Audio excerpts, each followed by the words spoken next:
Good morning, afternoon, and evening to everyone tuned in from different parts of the world. Welcome to the panel on Adolescent Girls' Vision for Accountability in Generation Equality.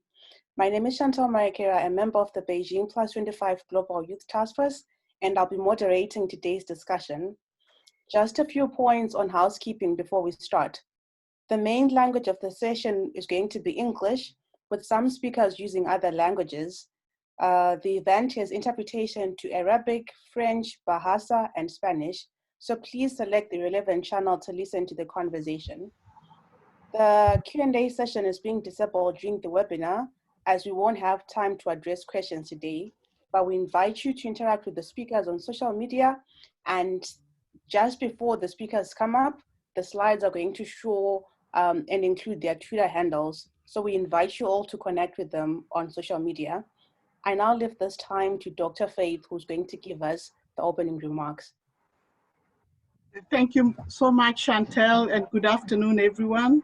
My name is Dr. Faith Mwangi Power, and I'm the CEO for Girls Not Bright, and a member for the Adolescent Girls Investment Plan, AGIP. The global implications of COVID-19 have resulted in a rise in gender-based violence, threats to girls' education and empowerment, and rise in economic hardship. The risk undermining gains and progress in meeting the gender equality commitment of Beijing +25. I would like to remind people to mute their mics, please. Please mute. If you're not on mute, please do that. Thank you. Investing in the protection of adolescent girls will bring individual. If you can mute, please mute. Thank you. Yeah. On behalf of Adolescent Girls Investment Plan, a new global partnership co-chaired by Girls Not Brides and Plan International, and our co-sponsors including FEMNET, ARO, Care International, Breakthrough, ABAD, as well as the governments of Kenya, Ireland, Mexico, France, Canada, and the United Kingdom, I'm delighted to welcome you all to this event today. I would like to also thank our co-sponsors, in particular Gage, a key member of AGIP, for hosting the event. AGIP is a group of 11 and growing partner organizations from civil society, academia, foundations, working to effect change at the girl level, closing the large persistent gaps between resources, evidence, commitment for adolescent girls, and the lived reality of these girls. We have been at the forefront collaborating with grassroots networks, girl and youth-led organizations, so that we can engage with generation equality process to ensure the centrality of adolescent girls and to open spaces for dialogue. This work has included discussions which we held in May and in September with girl and youth-led organizations to shape recommendations for what accountability to girls should look like in the generation equality coalitions. We want to welcome the leadership of the collaborative efforts of the recent announcement of the global leaders of the Generation Equality Action Coalitions. And we know that this is a sure signal that there will be some firm commitments for adolescent girls.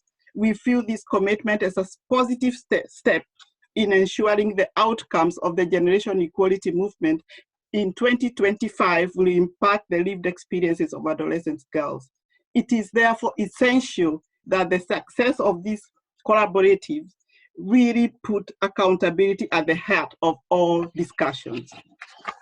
When we talk to adolescent girls, they told us that this is critical. So today's discussion will be an important opportunity to hear from the girls themselves, who will speak of their vision, priorities for generation equality, and from action coalition leaders who have an important role to play in ensuring girls are meaningfully engaged in decision-making processes. As AGIP, we stand ready to support girls and action coalition leaders in ensuring a robust accountability to adolescent girls in this process, and we hope that this event will result in further concrete recommendations which will be carried forward for the important work ahead. I want to thank you all for joining us. Apologies for some of the technical hiccups we had at the beginning, but we have a packed agenda and we look forward to engaging with all of you. I want to hand over back to our moderator, Chantel, and I'll be here supporting you, Chantel, if you need that, and so that together we can have a great dialogue and conversation. Thank you. Over to you, Chantel.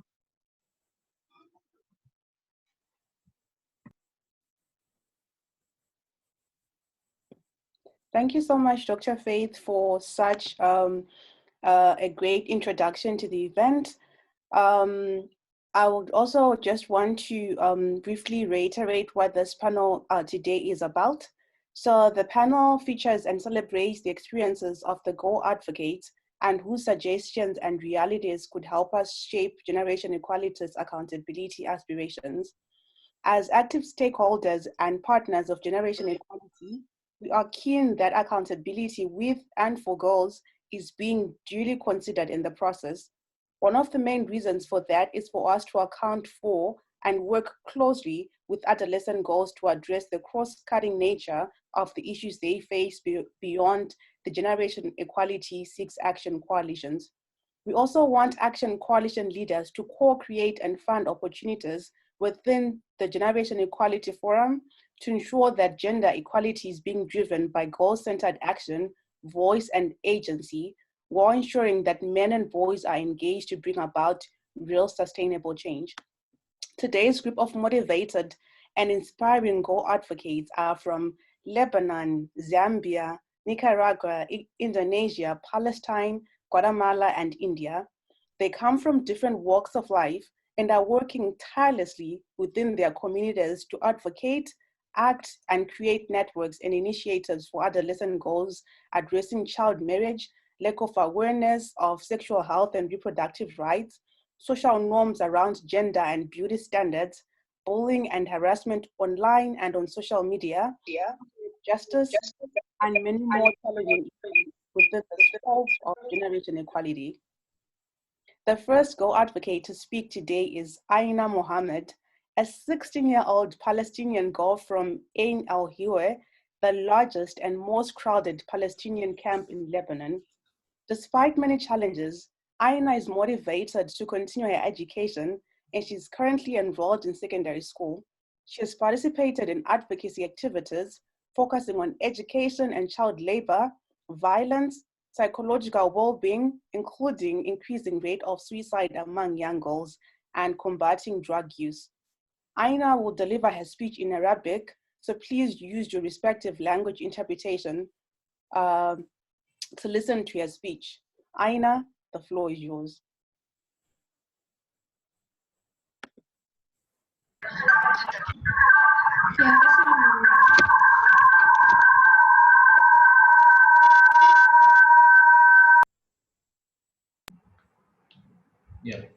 ينتشر العنف المبني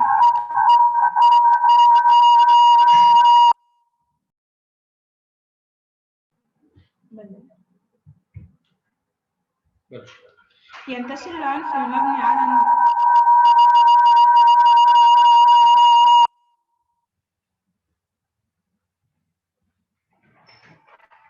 ينتشر العنف المبني على الأطفال بشكل كبير في مجتمعنا وتتزايد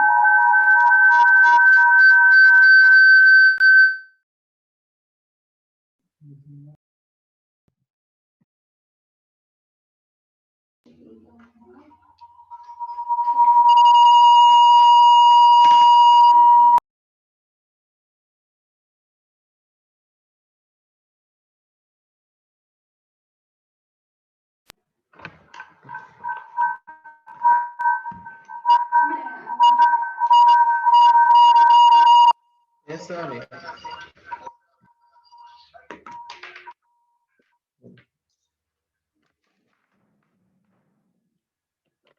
Aina, do you want to try one more time?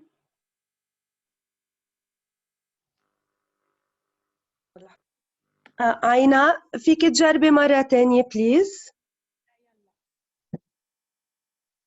ينتشر العنف المبني على النوع الاجتماعي ومن ضمنه زواج الأطفال بشكل كبير في مجتمعنا وتتزايد هذه المشاكل مع انتشار جائحة كورونا التي زادت من المشاكل الاقتصادية والاجتماعية، ومن ضمنها البطالة والفقر والعنف القائم على النوع الاجتماعي. العنف اللفظي والجسدي ينتشر بشكل كبير في الأسر، وهو يشمل العنف الزوجي والعنف ضد الأطفال، وخاصة الفتيات اللواتي يفرض عليهم قوانين مجتمعية قاسية على لباسهم وتمنعهم من الخروج من المنزل أو التحدث مع الصبيان.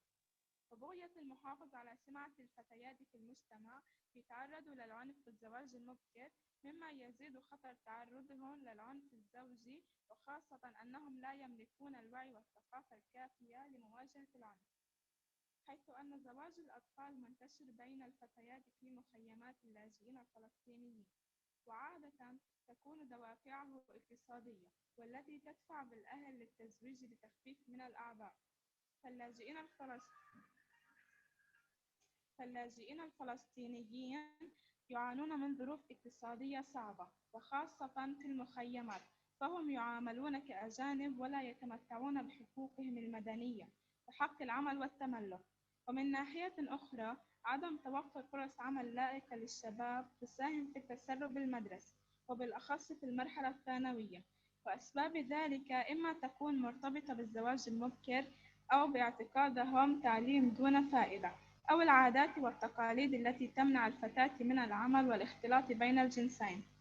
ومن ناحية أخرى، العنف ضد الفتيات والصبيان في المدارس تدفع الطلاب بالتسرب المدرسي، لأنه لا تتوفر آليات رقابة ولا صندوق للشكاوى.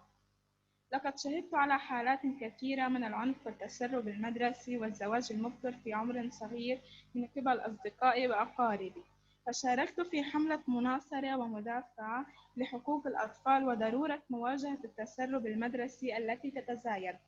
ومن ضمن هذه الحملة وجهنا رسالة لوزير التربية والتعليم للحد من المشاكل التي نواجهها، لكن ذلك لا يكفي، فمشكلة الفقر وانعدام الفرص ما زالت مستمرة، والتي تشكل السبب الأساسي لمشاكل اللاجئين وبالأخص الفتيات. لذلك أنا أتوجه لقادة الائتلاف وأسألهم: كيف تخططون لمعالجة تأثير الظلم الاقتصادي الذي يؤثر على المجتمعات الأكثر ضعفاً مثل اللاجئين والمشردون داخلياً وذوي الإعاقة والفتيات والنساء، وتأثيره على العنف القائم على النوع الاجتماعي في المجتمعات؟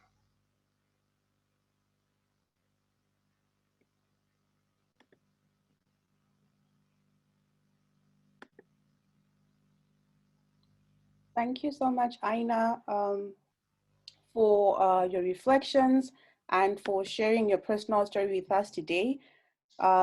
I'm sure the Arabic translator is also adding some notes in the chat. So thank you so much, Aina, for your reflections. You are truly remarkable, and would like to continue urging you to continue the amazing work that you're doing. I would now like to invite the second Go advocate on our panel today, who is Mirta Elena, a formidable 16-year-old from Nicaragua. She is part of the Goals Network of the Luis Alfonso, a network that promotes the participation of girls and adolescents in decision-making in matters that affect them, and that also helps to support girls to contribute to efforts that address gender inequality. For Elena, child marriage and early and forced unions are an abuse and a crime. Before she delivers her speech, I would also like to invite everyone to turn on their translation. Thank you.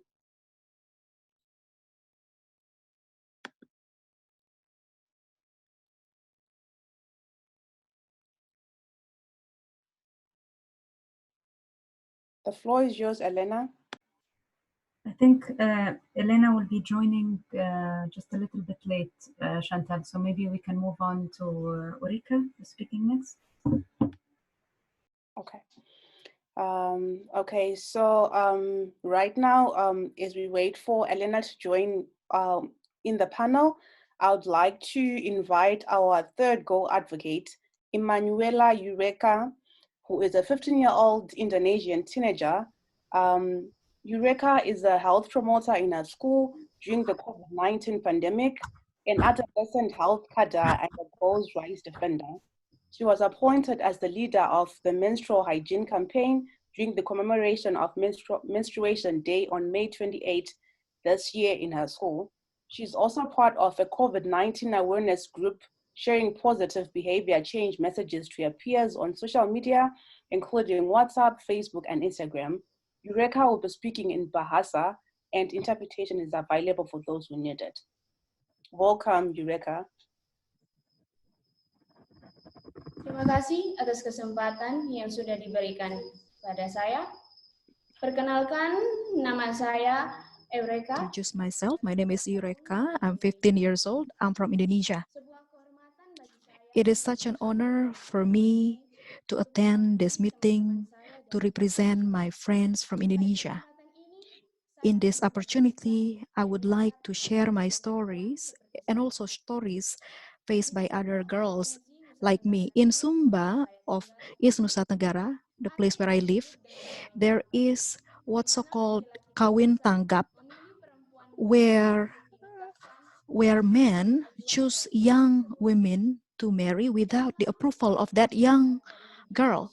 Last year, I watched from a video shared by my friends. There was an adolescent, a young girl who was caught and forced to get into a car to be married.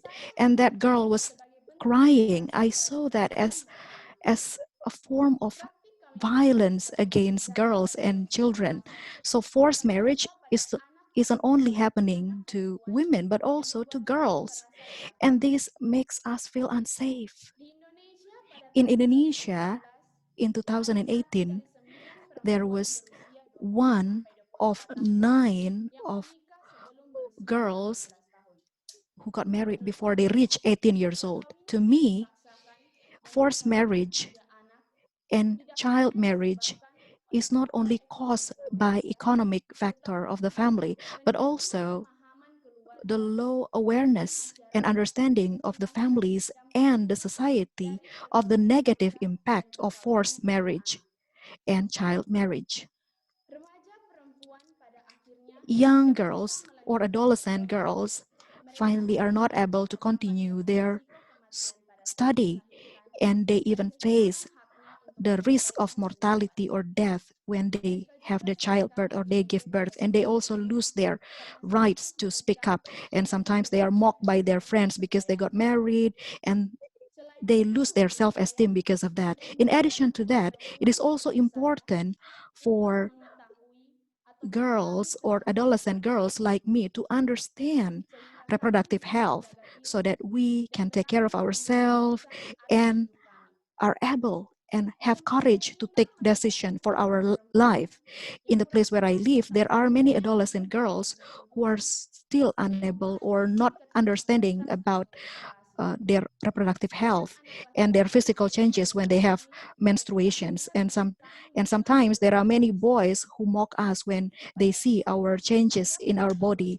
Sometimes teachers only think that reproductive health are a taboo thing to be told or to be taught to us. And therefore, I hope that the world leaders will look at the rights of adolescent girls like me in Indonesia and also other adolescent girls in other countries in the world, one of which is by striving to create more stable economic, especially in the crisis time due to the COVID-19 pandemic. And this will help families to ensure that all children can fulfill their rights or have their rights fulfilled. In addition, global leaders should also ensure that each girl will have their rights or be able to exercise their right to speak up, especially concerning their life, such as their right to take a decision to get married. And there should be no actions that do not respect girls' rights. Unwanted marriage will cause unwanted pregnancy, and thus it will create unwanted future. This is not something we want. And therefore, as a closing remarks, I would like to raise questions to all of you. Do you have commitment to ensure that all girls will have their rights or can exercise their rights? So what will you do?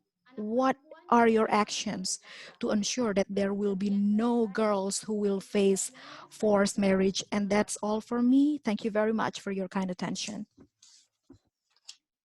The passion in Eureka's voice is truly amazing and inspirational. Thank you, Eureka, for all that you're doing on behalf of other girls in your community. Before moving on to the next segment, I would like to invite Myrta Elena, who I introduced before, who has just joined onto the panel. Myrta Elena, the floor is yours. Hola. Tengan buen día, les saluda Mirta Elena desde Managua, Nicaragua. Hello, I'm talking Elena from Nicaragua, from Latin America, and from the Caribbean. I'm here for the rights of girls and all adolescents. I'm 16 years old and I belong to the youth movement here in Nicaragua for social justice for children in Nicaragua. Thank you. In our space, it's great to talk about this topic. We have been working hard and talking about equality here, but to talk about this, I think it's necessary to focus more on gender violence. Unfortunately, it's occurring more frequent with girls and those home workers at home, wives, in violence in all aspects, psychologically, physically, and verbally. This is occurs in different scenes in the daily life or in school, and at work, at home, within the family, and on the street. Presently, we have working with difficult increase of violence. A lot of other harassment that goes against happening to a lot of children and adolescents in our country and the region. Many that go through this harassment, they're not aware of what could happen in the future or how to lift their voice to talk about what's happening in their fights that they're having daily in their lives. And this is where our work has the most impact to organize and work together. So not just to defend our own bodies, but also in the way we represent our citizenry. It's urgent to eradicate the chauvinistic violence on a global level, but not alone. All of us together talking about ideas, setting our best practices. It must be clear that the way we upbring our children is one of the most fundamental topics, and we have to start from the home to have positive results in society. We have to include little girls that consider that violence is just a lifestyle, just because of lack of resources, and also include women who think that because they're mothers, that the girls are worthless and they abuse their human rights. The right of women and adolescents, girls cannot wait anymore. In the name of all girls and adolescents of my region, I appreciate the opportunity to express my voice representing millions, thousands and millions of girls and adolescents that are waiting for equality and safety.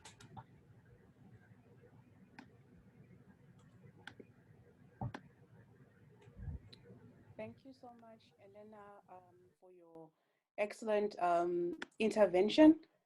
I know I keep on saying this, but I continue to feel so overwhelmed by the wisdom and brilliance of these girl advocates. The future is female and it is indeed young.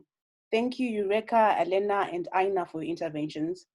I'll now bring forward questions from the girls to the Action Coalition leaders here present, and I would like to strongly urge the Action Coalition leaders to respond in no more than 4 minutes. So the first question goes to Professor Margaret Kobia, who's a Cabinet Secretary in the Ministry of Public Service and Gender for the Republic of Kenya and a co-leader of the Gender-Based Violence Action Coalition. This question is coming from Eureka, and the question is, how will you be committed to ensure all children can access their rights within the Action Coalition on Gender-Based Violence? And how will you ensure that no more girls experience forced marriage? Professor Margaret Kobia, the floor is yours.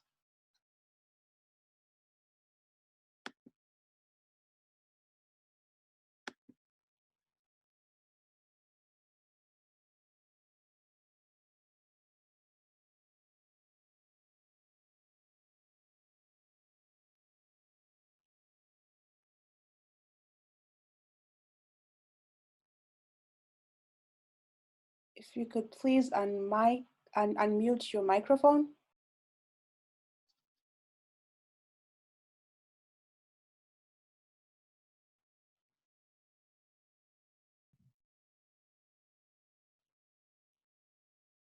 Chantal, can you ask one of the technical people to unmute her? She's saying she can't unmute herself. Okay. Rob, can you please help us? Or whilst you work on unmuting Professor Margaret, I will ask the same question. I'll ask the same question to Sohini Bhattacharya, who is the president and CEO of Breakthrough and also a co-lead of the Gender-Based Violence Action Coalition. So as we get an answer from Sohini, Professor Margaret will be working on, and the technical people will be working on making sure that everything is working for her. So I'll ask the same question to Sohini. And the question is, how will you be committed to ensure all children can access their rights within the Action Coalition on Gender-Based Violence? And how will you ensure that no more girls experience forced marriage? The floor is yours. Thank you, Chantal. This is an honor, and I congratulate Eureka and others for being here and letting us listen to their voices, because as a CSO and as part of the Action Coalition leaders on GBV, we are committed to supporting, highlighting, and amplifying the voices and experiences of the young, especially adolescent girls and youth, who are, who we are onboarding and ensuring that they come on board and they talk about issues that are very, very close to them. So we understand that early and forced marriage is one of the major problems that girls from across the globe are currently facing, and it has interlinkages to many issues like poverty, sexual harassment, school dropouts, early pregnancies, lack of career or livelihood opportunities, and increased susceptibility to domestic violence. And the current pandemic situation has further exacerbated the already critical situation for young girls, especially girls from very marginalized communities and identities. And I have to stress on that, because they are the ones who are more vulnerable to various forms of GBV. There has been reports in increase in the number of child abuse cases and violence in domestic spaces with both women and children across the world. Now, we know that existing gender and social norms, along with weak implementation of laws and accessibility of services, aggravate this situation. We believe that transforming those norms and promoting harmful practices,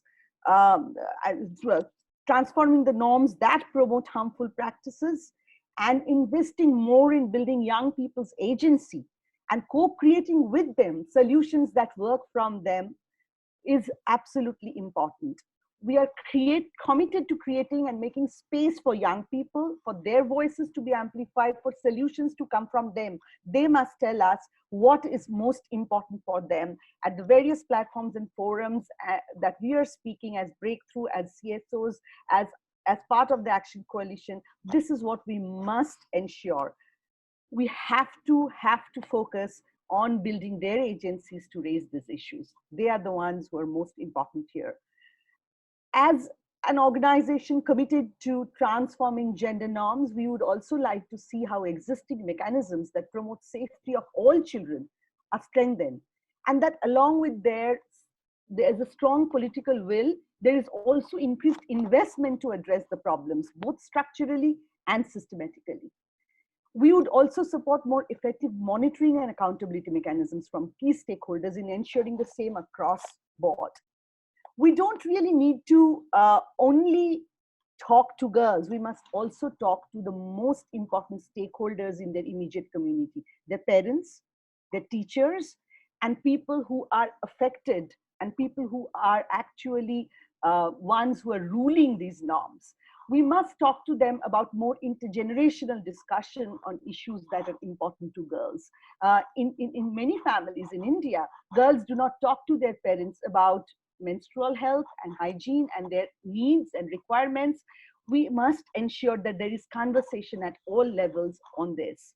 We must ensure that stakeholders like frontline health workers or the local government officials are aware the values that girls bring to society and are supporting them in their effort to stand up and make themselves heard.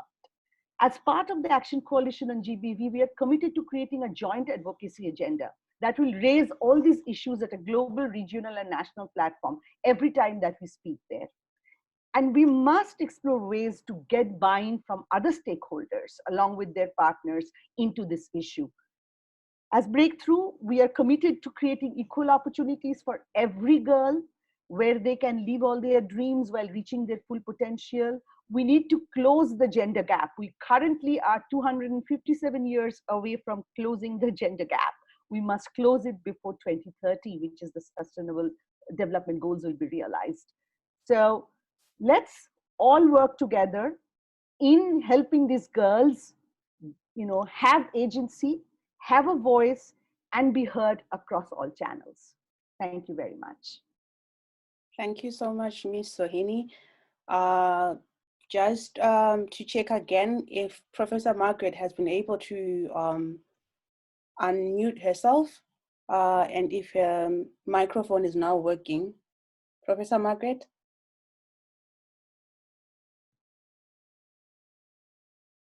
Okay. There still seems to be issues with your microphone. Rob, may you kindly assist?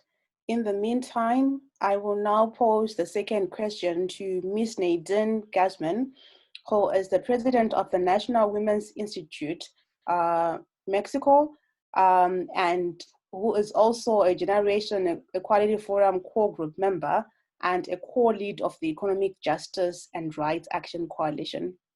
So Ms. Nadine, your question is coming from Aina, and her question is, how are you planning to address the effect of economic justice and the impact on gender-based violence within the Action Coalition? How are you planning to address the effect of economic justice and the impact on gender-based violence within the Action Coalition? Ms. Nadine, the floor is yours.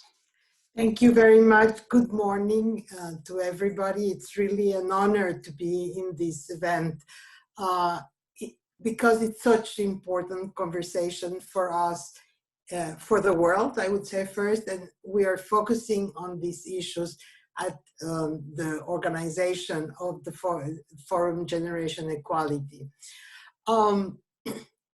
For us, it's extremely important to listen and to put at the center the voices of young women and girls in priorities of the Economic Justice Coalition. And I thank you for the question. The COVID pandemic has thrown a spotlight on the tenuous relationship between women's economic independence and gender-based violence. On one hand, women are overrepresented in low-paid wage work and overrepresented in the first response to the COVID. And many women work in the informal sector, which is precarious. This places them at increased risk of workplace safety violations and exploitation. This is particularly the case for women who make up most of the low unpaid work in healthcare services and spaces and have not been allocated basic protective equipment, which will to carry their responsibilities safely. Further, there exists a direct relationship between economic and financial independence and domestic gender-based violence. Unfortunately, as Mirta said, many women that do not have independency are obligated every day to coexist with their abusers because of the lack of financial independence. We must provide women and girls the proper tools to enter the labor force as equals so that they may have the opportunity to live a life free of violence and also to fulfill their dreams.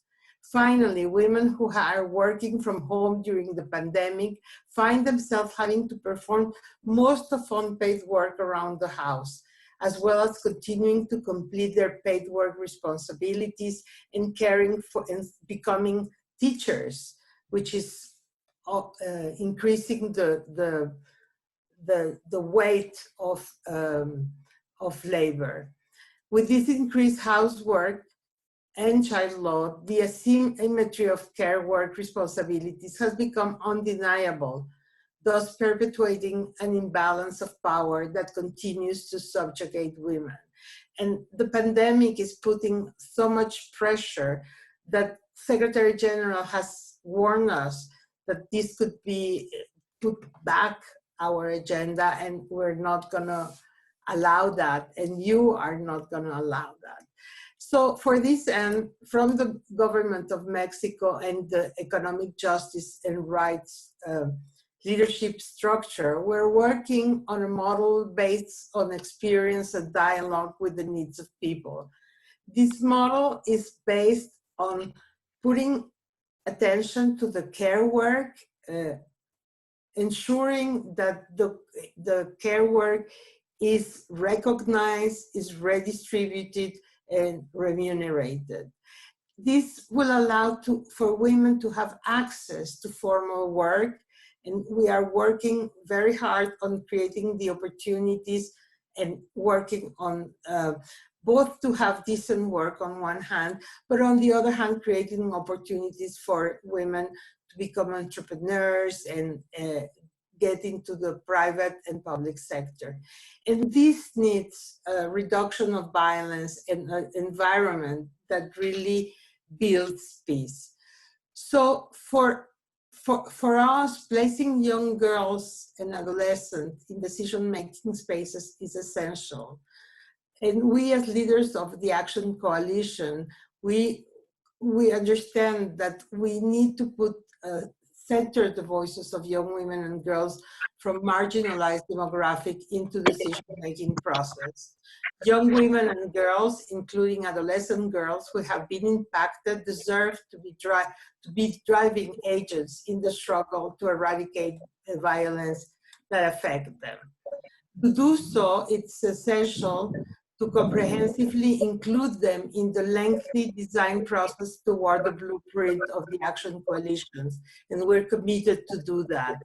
And beyond providing these young women and girls a seat in the table, we must equally commit to provide meaningful financial support to the action and resolution of result of this process. That means investing in the feminist movement building as a key is key to eradicate oppression. And it is as an important step on this process is therefore to provide communication between action coalitions.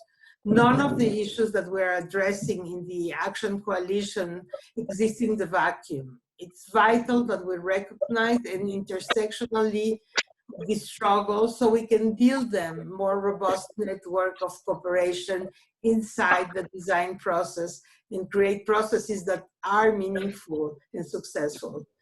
As action coalitions, we're committed to these goals, and we're committed that young girls and women who have been impacted by gender-based violence may become agents of change in their own lives. And this is so important. That's why it's so important to have the Economic Justice Coalition. Thank you very much. Thank you so much, Ms. Nathan. Now that Professor Margaret is back, I will now move on to her and the question. Just to remind you of the question again, the question is, how will you be committed to ensure all children can access their rights within the Action Coalition on Gender-Based Violence? And how will you ensure that no more girls experience forced marriage? Professor Margaret, over to you. Thank you very much. Chantal, can you hear me now? Yes, I can. Oh, sorry, I had to look for another equipment, but thank you very much for this opportunity. One thing, you know, Kenya is part of the coalition equality, and we are leading on the area of gender-based violence. Therefore, Kenya government already has on our Bill of Rights in our constitution, we have rights for for everyone, including sexual and reproductive rights for the girls. Therefore, in line with our constitution, we also have a national adolescent sexual and reproductive health policy. And in this policy, they try to provide for holistic and integrated adolescent information so that and the services to make girls know if they need any information that concerns making decisions, they have one place they can go within this policy. We also have programs that is center on recognition of the critical role parents play, guardians, schools, communities, because girls live within communities, and especially making sure there is safety and security, and especially this time during COVID, where we saw that the cases of defilement, cases of domestic violence, and the sexual and the gender-based violence was increasing. Therefore, we have programs that recognize the integrated role that girls, for them to be able to fit within the journey of gender equality, the struggles they have, then we have to have programs that make sure they are capacity built and within their homes, within their communities, and especially in involving them in participation on the program that when we are planning for adolescent girls, we have now come to realize we need to hear from them what are their needs and to what extent are government policies and the programs responding to them. Therefore, we have adolescent programs that we work together, not just the government, but we work with the private sector, civil society, and all those non-state actors who are all supporting the girl child. Of course, with the COVID, we have also seen very many increased cases of teenage pregnancies and early marriages. And for sure, we know when girls stay in school longer, then there are chances of getting gender equality are enhanced, or even living better quality of life. We also work around interventions, especially on harmful cultural practices, especially FGM. You know, Kenya, we were 27% on FGM, but now we are 21%, which means some increment, but we want to go to zero FGM by the year 2022. You are aware our president has committed to lead this nation to zero FGM. We have also other programs that try to reach out to the younger girls with the sanitary towels, also with cash transfers for their household, because we know poverty is one of the biggest determinants on how girls are abused. So we have those programs that are targeting the vulnerable girls and adolescents, and also the marginalized. So in general, that we also find that the government, together with the development partner, always come together, because we must ask ourselves, why have we not fulfilled the commitment given in the past, either at the global level, at the national level, commitment to give the women and the girls the promise of the Beijing platform of action with the 12 action. One thing that has been an impediment, Shira, is lack of budgets. So we have lobbied so that we have a lens-based kind of budgeting, and within that budget, we are scrutinizing as a government how much of it is going to the girl child and how much is going to women in general to improve their welfare. We also have worked with the development partners, especially UNFPA, UNICEF, to work on a program that improves the quality of life for girls so that they're able to stay in school longer. Some of them have given them the dignity kits, especially UNFPA, so that these girls feel that they are not struggling with their ministerial time and they're able to stay in school. Final one is the civil society working with the government, I think, and also working with the whole of the society, in my view, is the best way with the right data. Data is also very important so that we know where we are and where we want to go, And then if you're able to know where these girls are and what numbers and what are their specific, because in Kenya, the context varies from rural and urban. So we must be able to have data and where they are. So this information and the services, because information and the services is powering the girls. I'm sure we'll then be able to improve their situation now that has been set back by the COVID pandemic.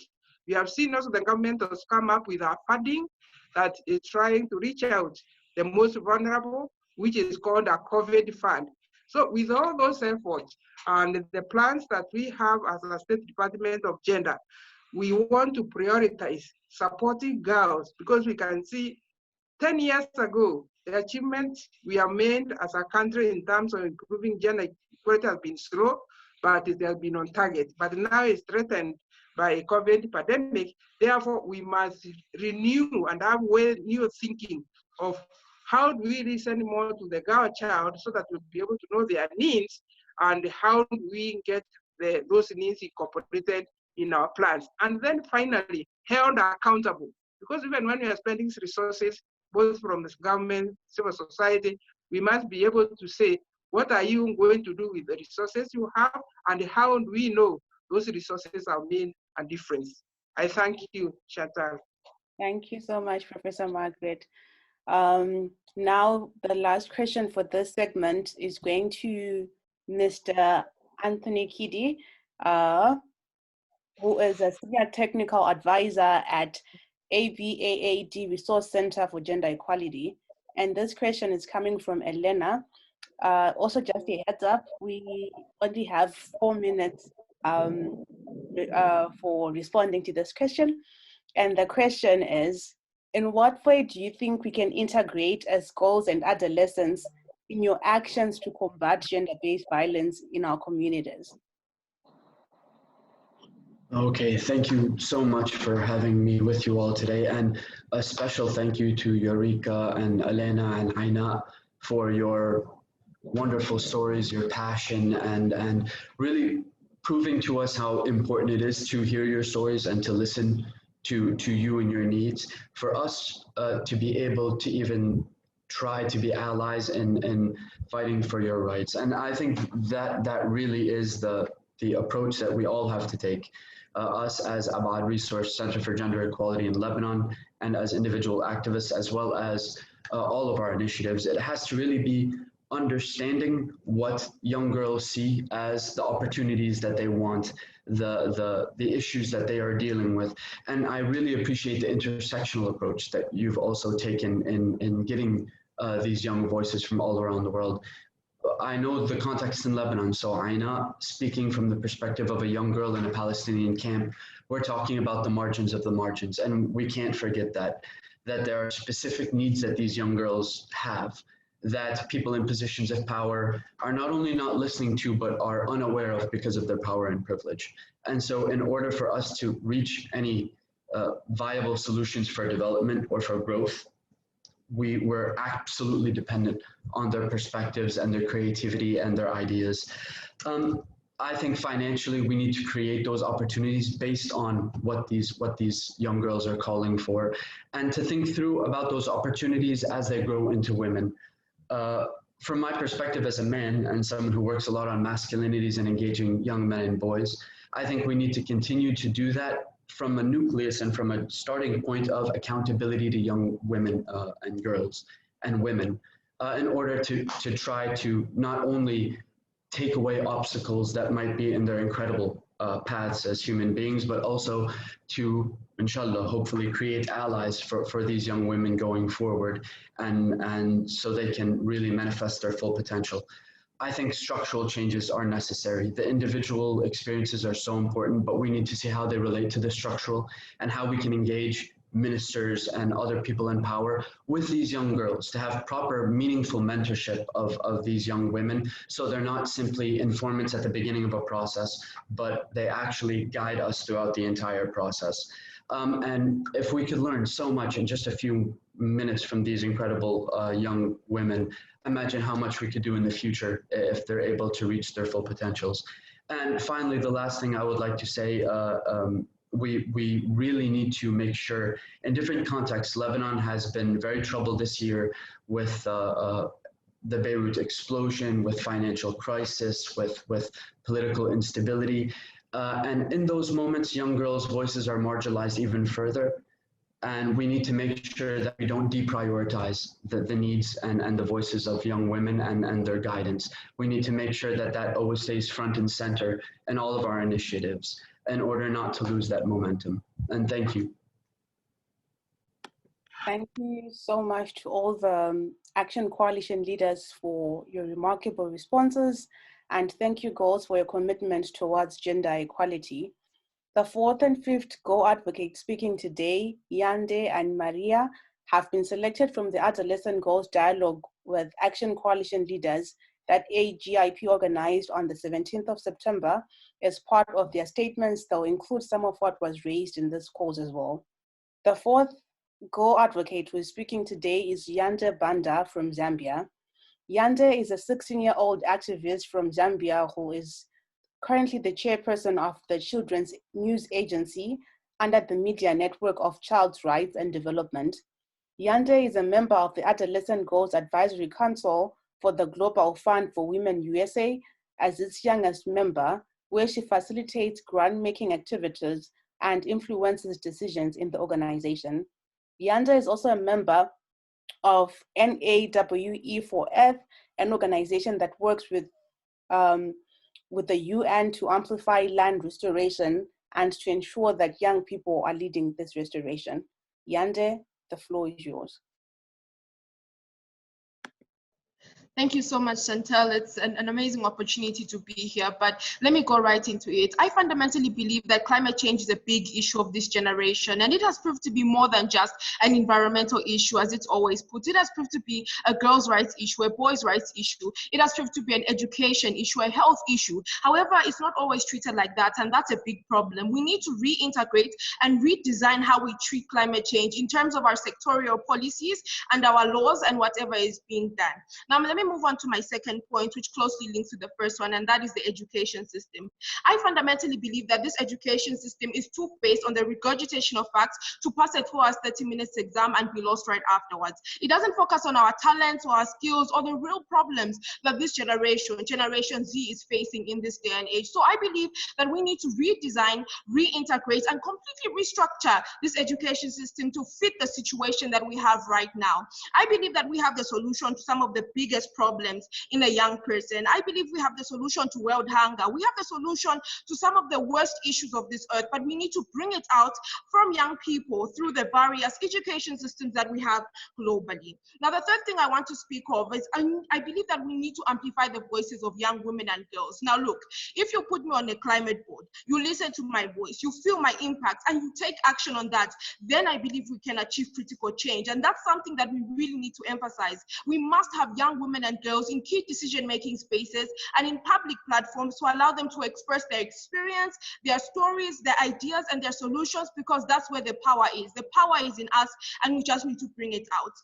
Action Coalition leaders, your excellencies, and everyone who is on this call. Another thing that I want to speak of is allocations. Now, it doesn't make sense to allocate 0.1% to climate change allocations and towards climate action and expect it to work.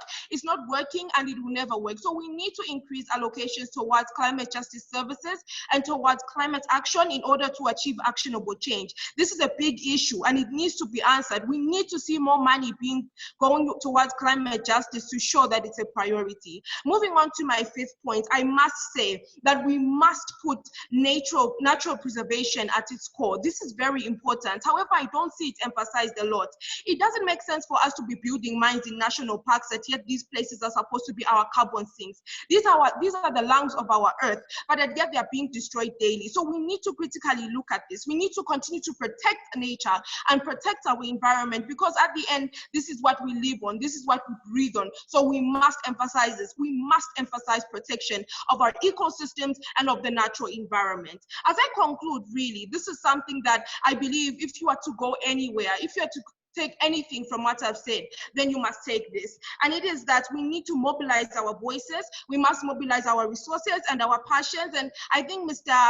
Anthony said it, we need to be meaningfully involved in these key decisions. So once I speak here, I don't want it to end here, no. I want to hold each and every single person on this call accountable. We must take action, especially when it comes to climate change, because we have no more time. We must go into the situation and we must take it in our hands, and we must use our power together as the collective and make actionable change. But in conclusion, really, I must say this. I believe that we need to move on from a point of just intergenerational dialogue, of which we're having here, which I think is amazing. But we need to move it on to intergenerational action, intergenerational partnership, and most importantly, we must emphasize intergenerational mentorship. I would love to be mentored by Mr. Finn or Mr. Anthony or whoever is on this call, the Action Coalition leaders, because if you show me how to lead, then and only then will I lead, because that is the way. We need to be shown how to do things. We need to be shown that we are the leaders of not just today, but of the continuous present. And if you put us in your offices, if you put us in your shoes, if you talk to us, if you engage us, then we will fulfill our potentials and we will become the leaders that we are meant to be. In conclusion, Your Excellencies, Action Coalition leaders, each and every single person who is on this call, we need to come together and we need to use the power of the collective to end climate change, and most importantly, to ensure that gender equality and gender equity is being used and achieved along the way. Thank you. Thank you so much, Yande. And thank you so much for all the work that you're already doing. Now I would like to invite our fifth co-advocate, who is Maria from Guatemala, who will be delivering her speech in Spanish. So if you could all please turn on your interpretation and be ready to be wowed by Maria's reflections and recommendations. Maria, the floor is yours. Muchas gracias. Buenos días a todos los Hey presentes. to everyone that's present. My name is Maria Jose Garcia. I'm a girl activist in one of the small villages, Mayan villages in Guatemala. I'm 16. I live in Cantel, in the west of Guatemala. I am part of the Network for Girls, a space that has permitted me to understand and reflect about the reality that many of our girl adolescents live in the world. In the world. I've also permitted to amplify my voice to demand the urgent needs that we have so that the governments invest in our favor. I want to initiate. Thank you for the opportunity that has been given me to be the voice of millions of girls, adolescents, and youth of the world in my country, Guatemala as well. Today, I want to take advantage of the opportunity to hear each of you leaders and action leaders and talk about the economic justice.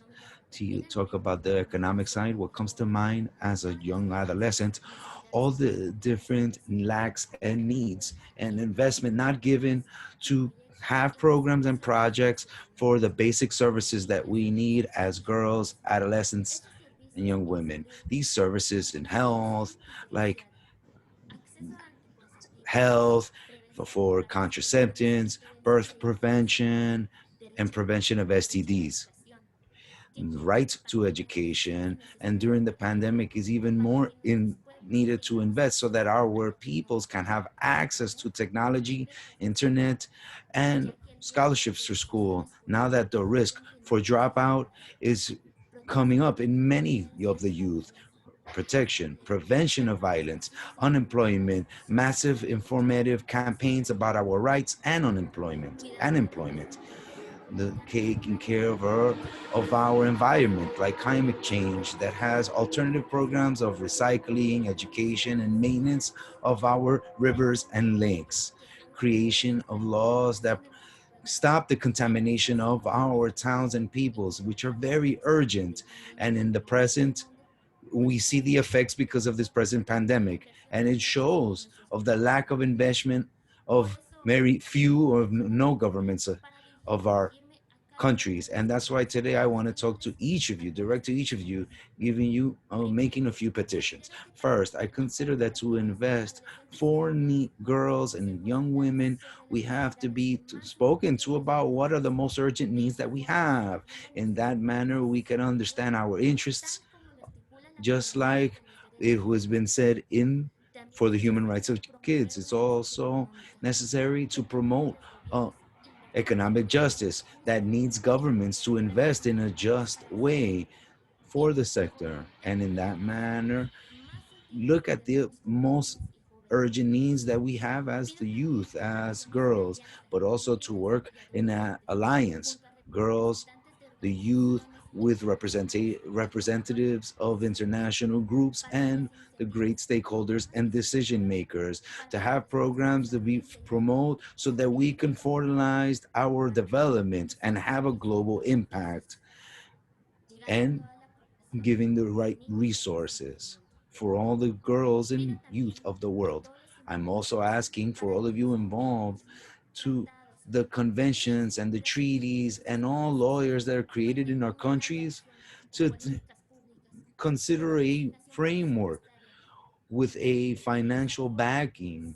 In that way, it can really be effective.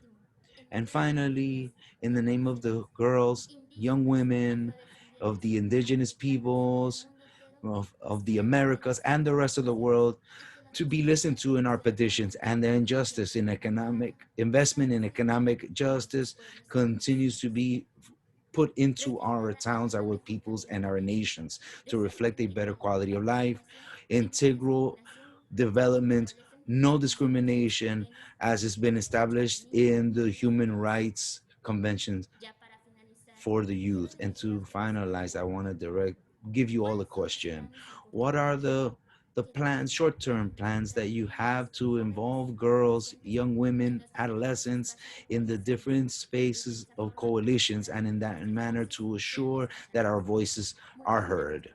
Thank you very much for your attention. Thank you so much, Maria, for the brilliant intervention. And now I'd like to use this time to present the questions prepared by the girls to the Action Coalition leaders who are here present.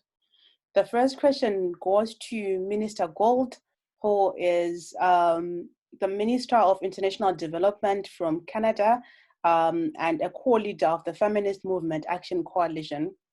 And this question is coming from Yande. Minister Gold, how will you involve young girls in decision-making spaces? Over to you, Minister Gold. Great. Thank you so much, Chantal, and thank you to everyone for having me here today. This has been such a tremendous panel so far, and I'm so excited to be participating in this event. And if I can just start off by saying to Yande and to Maria Jose, thank you. Thank you for those powerful, inspiring interventions. I think you've given me and the other leaders here our marching orders in terms of what we need to do to make sure that the issues and what you care about in terms of young women in your respective countries and right around the world, we're responding to. And Yande, you said something that at the end where you said, help us become the leaders we are meant to be. And absolutely, we will listen, we will work, we will mentor you and other young girls around the world. But our Prime Minister says something that I like to share with young people whenever I get the opportunity to. He always says that young people are not the leaders of tomorrow. They are, in fact, the leaders of today. And I think both of you represented why it's important for leaders like me and those that are on this call to make sure that we are hearing your voices and we are integrating your demands and your ideas into the work that we do all the time, because you are not just the future, but you are very much working for the issues that matter today. And so I guess, you know, when it comes to what Canada is doing, you know, we very much believe that young women, adolescents, girls need to be at the table, that their voices matter. And so when it comes to the work that we're doing, whether it's in country or in international fora, making sure that we are amplifying your voices is fundamental and central to the work that we are doing. Because we believe, and we are seeing it, that you are change agents. You are going to make the difference in this world. And so what we can do to make sure that your voices are being heard in global fora is what we are committed to doing. And I would just say that we've done this in a number of ways. For example, during our presidency of the G7 in 2018, we placed adolescent girls' empowerment and leadership at the heart of the G7 process and agenda. We had held sessions with young women advocates to discuss barriers to their empowerment and how to overcome them. And this process led to the adoption by development ministers of the Whistler Declaration on unlocking the power of adolescent girls for sustainable development. And it set the stage for a number of commitments and programs which place the perspectives of adolescent girls at the center of our efforts. We have also successfully amplified the girls' voices through our global efforts to end child early and forced marriage, such as through our support for Girls Not Brides and the global program to end child marriage. Because fundamentally, we understand that if we're going to walk with you and support you to see the change that you want to see, that you need to be part of that conversation. And we need to be listening and understanding what your priorities, what your needs are, so that we can be there with you. And that is so fundamental to making a world that is more inclusive, that is fighting climate change, that is ensuring that, you know, we are creating a world that is safe and free from violence for everyone, and that we are working to tackle, you know, issues of sexual and reproductive health and rights, and working to tackle gender-based violence and child and early forced marriage, and so many of the really important issues that you know, Yande and Maria Jose and our other wonderful and incredible and powerful advocates raise today. So we know that investing in girls during adolescence is transformative in terms of health, education, and economic outcomes for themselves, their families, their communities, and their countries. And that is why we are so proud to be part of Generation Equality and to co-lead the feminist movements and Leadership Action Coalition.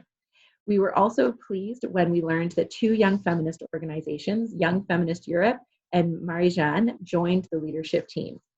Because our objective for this coalition is to strengthen stability and support for organizations led by girls, adolescent girls, and women working on gender equality issues, and to find ways to bring them to the center of decision making. This is an opportunity for us to bring adolescent girls and youth-led organizations to the table to find out what they need, what you need, and to bring about real change. So today, I commit to listening to you, not assuming I know what you need or that it is the same thing that I need. I commit to advocating for safe spaces to express your views and ideas, and to working together to turn these views and ideas into actions. And I also commit to reaching out to my colleagues across the action coalitions to ensure that the voices of adolescent girls come through loud and clear and are given the attention that they deserve. And we will continue to work to support you, to mentor you, to make sure that you are being the leaders that you already are today. Thank you so much. Thank you so much, Minister Gold.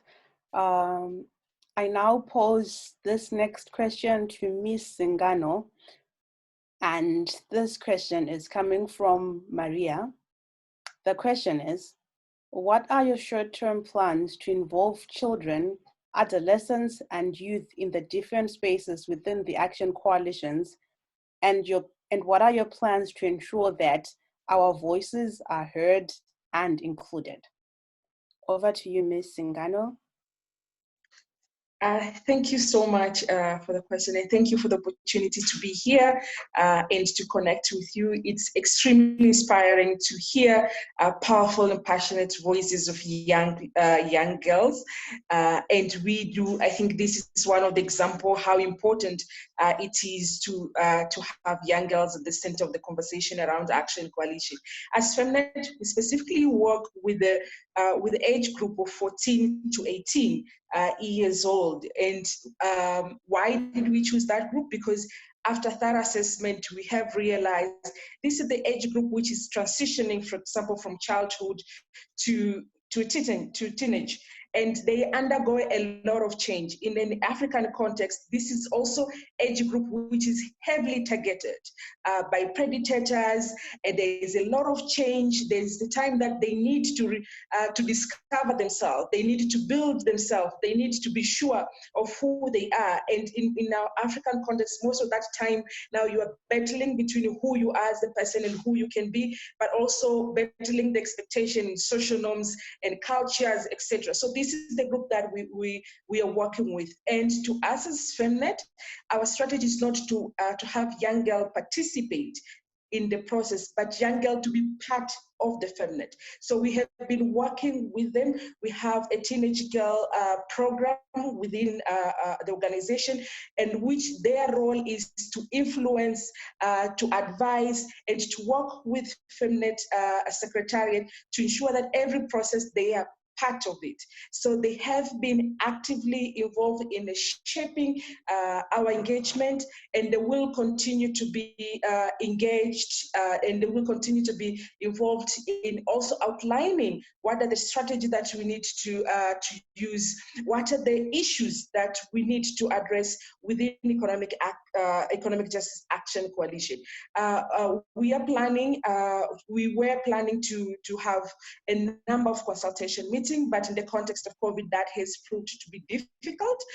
And understandably, not of most of the teenage girls have, for example, access to technology, and they cannot automatically, being reached in their collectiveness through Zoom. So we are still planning, and we have been supporting our local partners at national partner to consult young girls and to ensure that they have information about Generation Equality and Action Coalition, but also have their say on what needs to be in terms of the process and in terms of the outcome of the Action Coalition. We do commit as an organization, and we have committed, and I'm happy to recommit in this platform that will continue to center the young girls' engagement in our work, and then we will also continue to make resources available. As FEMNET, we have been working so hard to work with the funders to ensure young girls, they are not only consulted, but also they have resources they need to engage and to influence and to work around generation equality.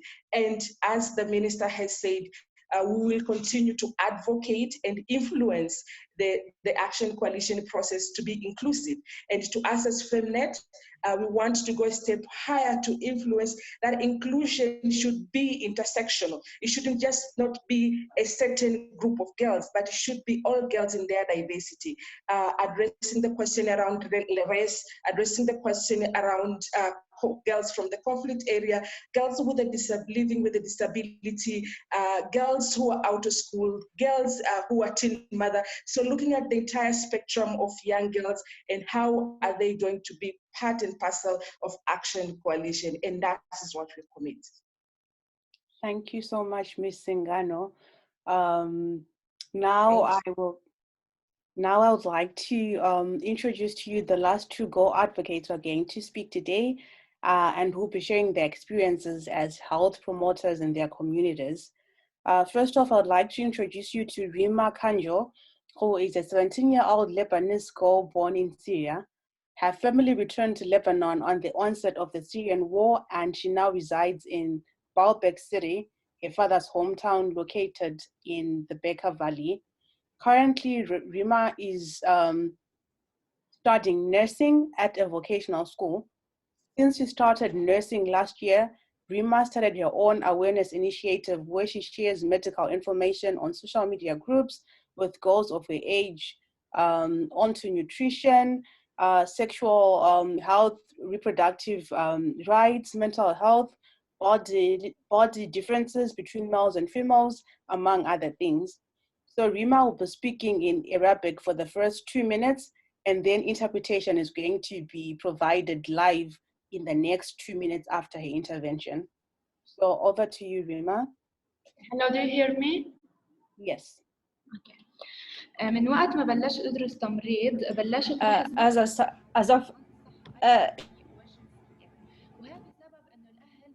as I started to the voice is not clear. I'm sorry.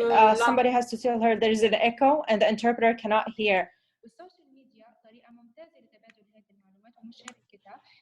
Social media is a really good way to exchange the information, and in case any girl has any medical issue, they will be checked up easily and rapidly. sometimes the parents cannot provide the correct information, so we try to hold some courses and workshops and through schools, and we also try to secure safe spaces on social media. That's why I started a group on WhatsApp. And we are very firm with our rules on that group, so there will be no harassment. And at the end, we would like to know how can we give or provide the adolescents the correct health and sexual health information, so that the girls they will make use of the information that we provide. So much, now we'll get the translation. I'm sorry?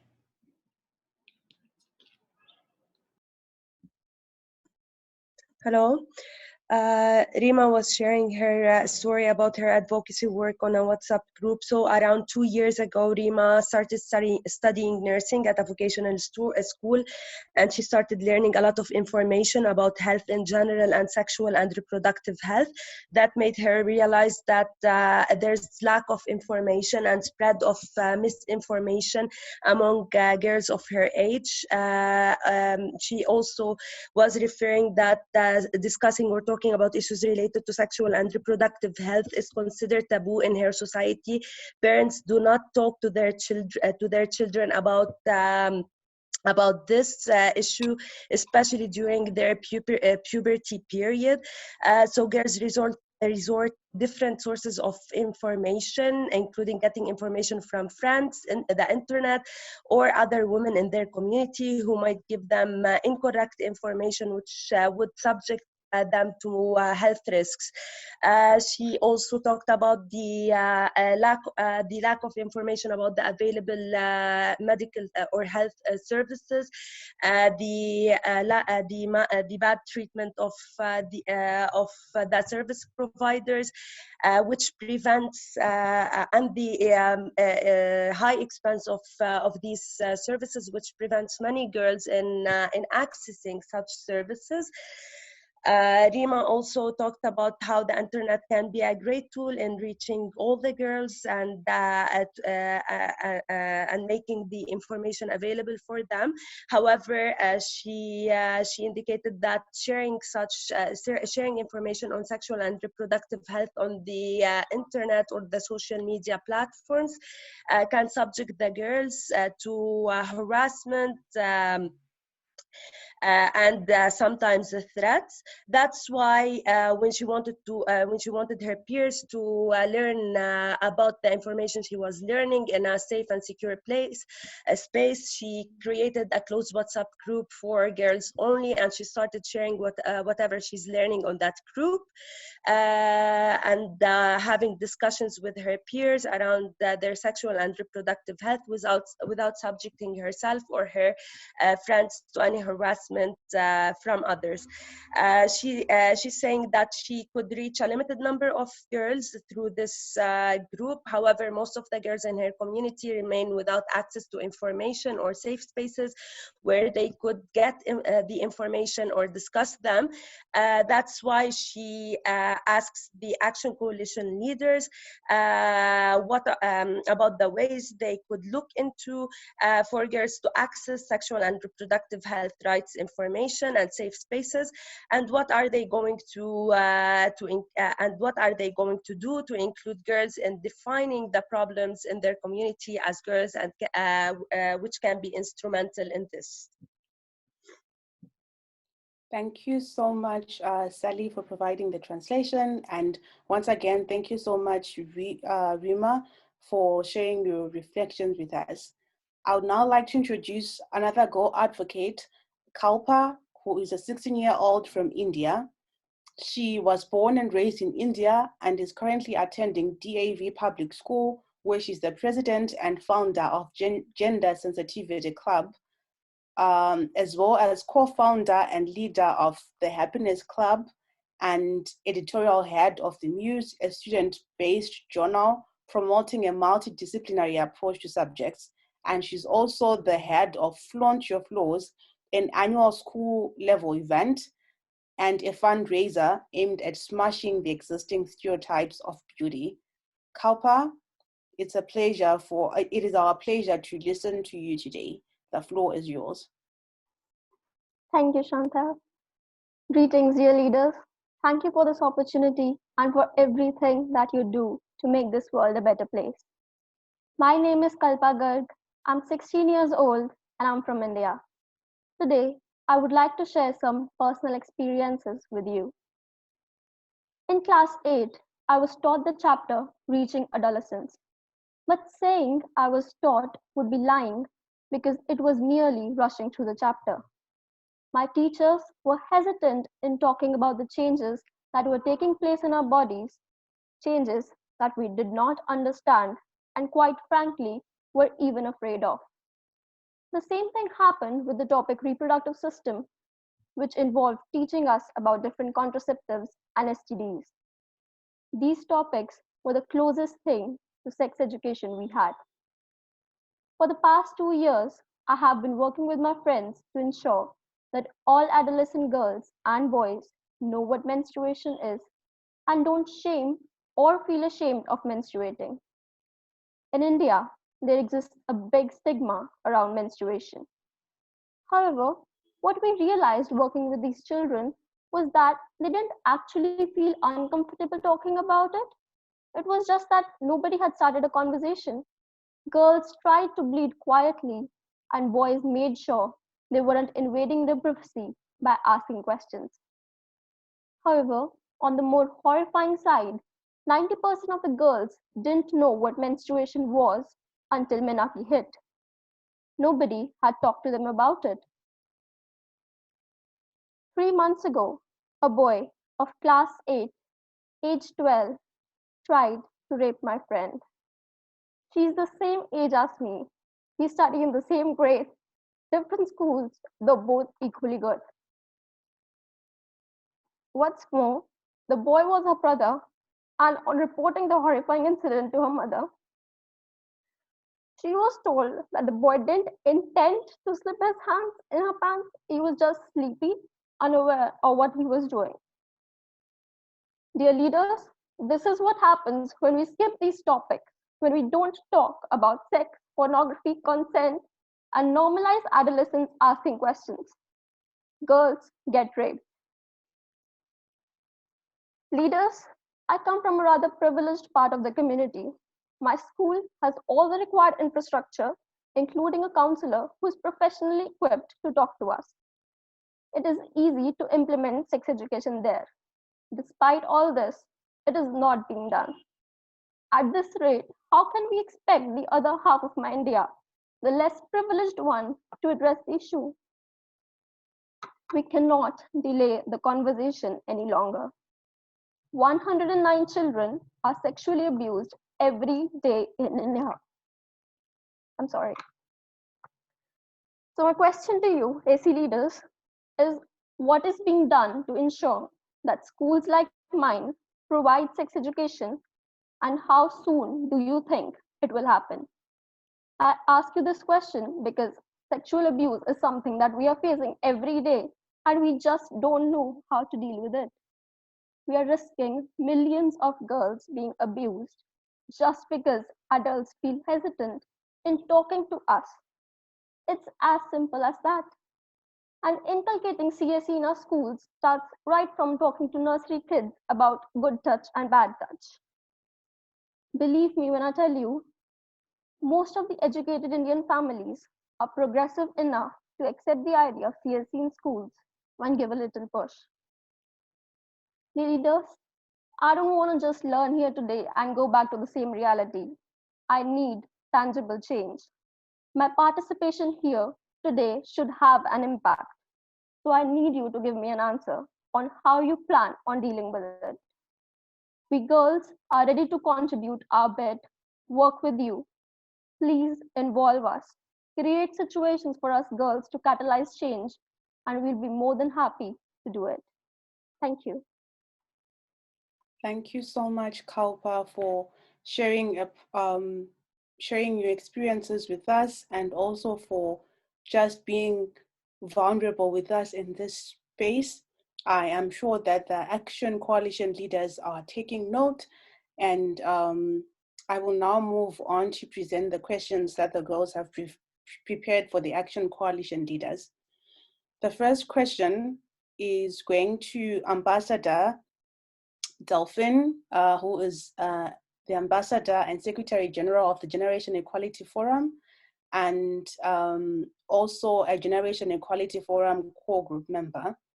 This question is coming from Rima, and the question is, how can Action Coalition leaders look into ways for girls to access sexual and reproductive health rights, information, and safe spaces? And what are you doing to include girls in defining the problems in their community, as girls can be instrumental in this? Ms. Delphine, the floor is yours. Thank you very much to everybody. I hope you can hear me and see me. Thank you very much to Plan International and the co-sponsors of this event for inviting me. I'm delighted to be talking to you about the role of girls and adolescent girls in the Generation Equality Forum as a core group member, as a representative of France, who is one of the co-chairs of the Generation Equality Forum, but also one of the champions of the Action Coalition on Sexual and Reproductive Health and Rights. So I'd like to address directly the question of Rima, but also the question of Kalpa. Thank you very much for sharing your experiences from Lebanon in India. I was very much moved by your experiences. I was listening intently. So a couple of points. The first one is, as you know, in the context of the Generation Equality Forum, we're very, very much focused on including youth, and specifically girls and teenage girls, not only in the forum itself, but also in the governance process of this forum.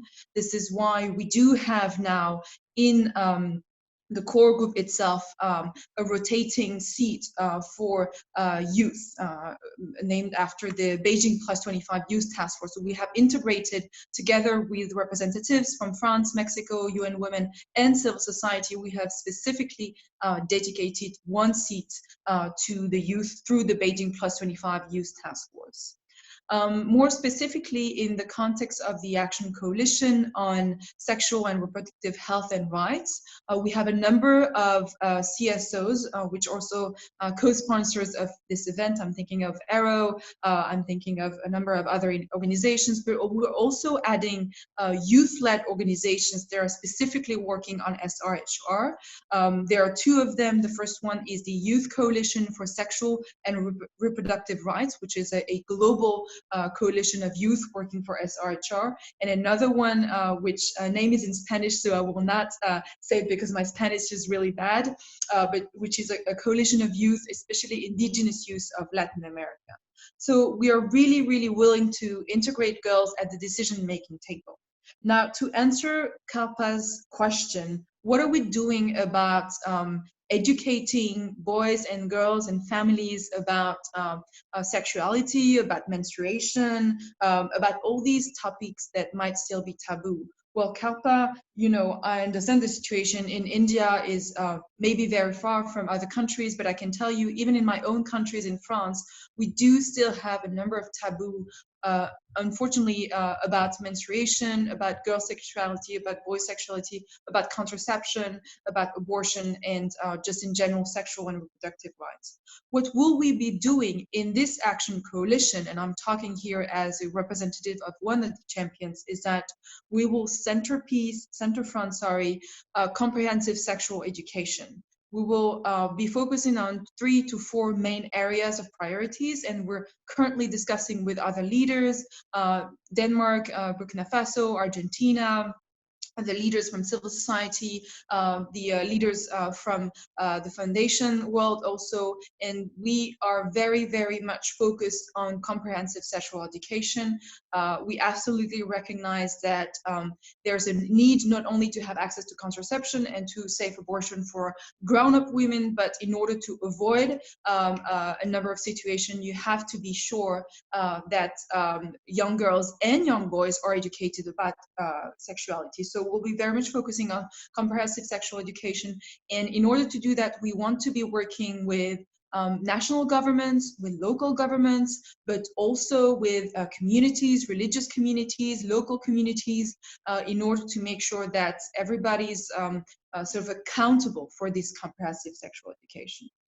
So I will leave it at that. I want to reiterate that France is very, very involved in defending bodily autonomy and sexual and reproductive health and rights. Tomorrow, there's a Beijing +25 high-level event at the UN General Assembly. The President of the French Republic, Emmanuel Macron, will be talking specifically about the sexual and reproductive health and rights, about the role of youth. So thank you very much for giving me this opportunity. I just want to add one last word. I heard Yande from Zambia, who was calling on us, older leaders, to become mentors of young girls. I am taking her up on her call. I am already the proud mentor of 3 young girls in my own country in France, but I'd be very much happy to share more of my time with young girls from around the world with virtual means in order to be a mentor. Thank you very much.